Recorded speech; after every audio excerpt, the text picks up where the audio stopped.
ഈശ്വര ഭഗവാനെ കാത്തുരക്ഷിക്കണേ ഭഗവാനെ. നാളെ പരീക്ഷയുടെ റിസൾട്ട് ആണേ ഭഗവാനെ. അന്നെ ജയിപ്പിച്ചു വിടണേ. ആദ്യം മൊത്തം പരീക്ഷയിലും നോക്കണേ ഭഗവാനെ. ആ കേക്കും നോക്കണേ ഭഗവാനെ. എല്ലാരും നോക്കണം. എന്നെ മാത്രം രക്ഷിക്കണേ ഭഗവാനെ.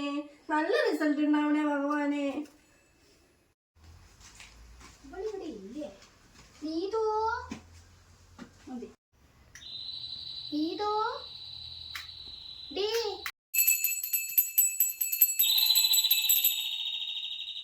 ഭഗവാൻ ഇത്രയും പെട്ടെന്ന് എന്റെ പ്രാർത്ഥന കേട്ടോ.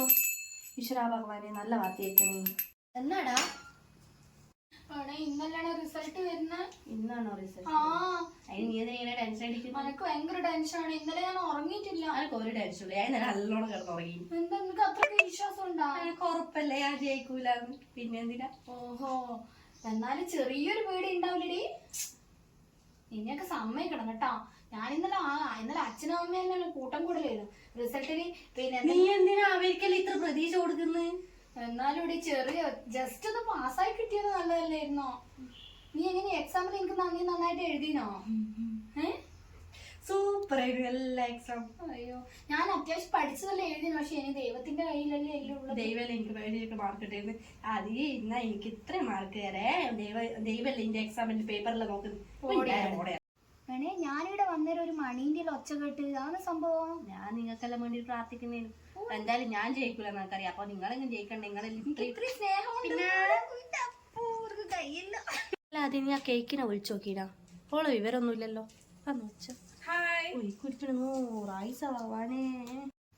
എന്നാണ് രണ്ടും കൂടെ പറയുന്നത്? എനിക്കൊന്നും വേറെ പണിയൊന്നുമില്ല. പൊട്ടത്തി ഇന്നല്ലേ പരീക്ഷന്റെ റിസൾട്ട്. ഓക്ക് എന്ത് റിസൾട്ട് വന്നിനി? ഓളെല്ലാം മര്യാദയ്ക്ക് കുത്തിയിരുന്ന് ഫുൾ പേപ്പർ വാങ്ങിയിട്ടെല്ലാം എഴുതിയതാ. അതുകൊണ്ട് ഓക്ക് ഒരു പേടിയും ഉണ്ടാവില്ല. ഓ, ഇന്നേനു ആ റിസൾട്ട്. ഞാൻ എന്തായാലും ഇന്ന് റിസൾട്ട് ഒന്നും നോക്കുന്നില്ല. നിങ്ങളങ്ങ് നോക്കിക്കൊടു.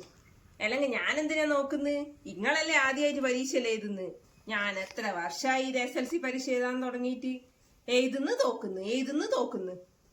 അതുകൊണ്ട് നിങ്ങളങ്ങ് നോക്കിക്കോളൂ. ഞാൻ നാളെ നോക്കിക്കോളൂ. സമയമായി 10 മണിയായി. ഫോൺ എടുത്തിട്ട് നമുക്ക് നോക്കാലോ ഫോൺ എടുത്തിട്ട് അതാ ആലോചിച്ചു. ഓ, എന്തൊരു മടിച്ചു ചെയ്ത്.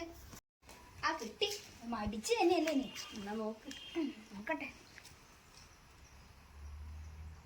നിങ്ങൾ ഏതായാലും നോക്ക്. ഞാൻ ലാസ്റ്റ് നോക്കിക്കോളൂ.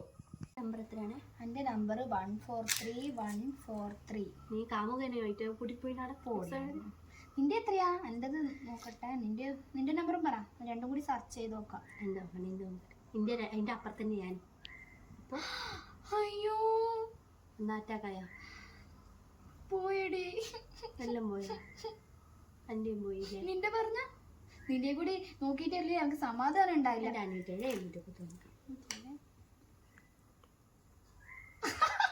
നന്നായി. നീയും പോയി. അനക്കെപ്പോഴേ അറിയുന്നു ഞാൻ തോക്കുന്നു. അയ്യോ, എന്റെ കാര്യം എന്റെ അച്ഛനും അമ്മയും എന്നെ കൊല്ലും. ക്ലോസ് ആക്കല്ല. കേക്കിനും കൂടി നോക്കാം. നമുക്ക് ഓളെ നോക്കിയിട്ടില്ലല്ലോ. എന്റെ നമ്പർ എത്രയാ പറഞ്ഞു? എന്റെ നോക്കുന്നുണ്ടാ? നിങ്ങളെ ഒരു ആഗ്രഹമല്ലേ, അങ്ങ് നോക്കിക്കൂട്. എന്റെ നമ്പർ 004-003. പണ്ടേ ഉള്ളതാ. എന്റെ ലക്കി നമ്പറാ 0. ഓളെ കൂടി നോക്കി നോക്ക്. പണ്ടേ എനിക്ക് എല്ലാത്തിനും ടെൻഷനായി. ഓളെല്ലാം 0 അല്ല. അപ്പൊ അതിന് മാർക്ക് പ്രതീക്ഷിക്കുന്നു. എല്ലാത്തിലും 0 ആണ് എനിക്കും. ഞാനെങ്ങനെയാ ഇനി വീട്ടിൽ പോവാ? എന്റെ അച്ഛനെനി എന്നെ കൊല്ലും. എന്റെ അമ്മ എന്നെ അമ്മയും മേലിട്ടിട്ട് ചമ്മന്തി ഉറപ്പാ. എന്തിനാണ് ഇങ്ങനെ ടെൻഷൻ അടിക്കുന്നത്? പരീക്ഷയിലങ്ങ് പിടിക്കുവാന്നല്ലാണ്ട് എന്നെ കണ്ടില്ലേ? എത്ര വർഷമായി ഈ പരീക്ഷ എഴുതുന്നു.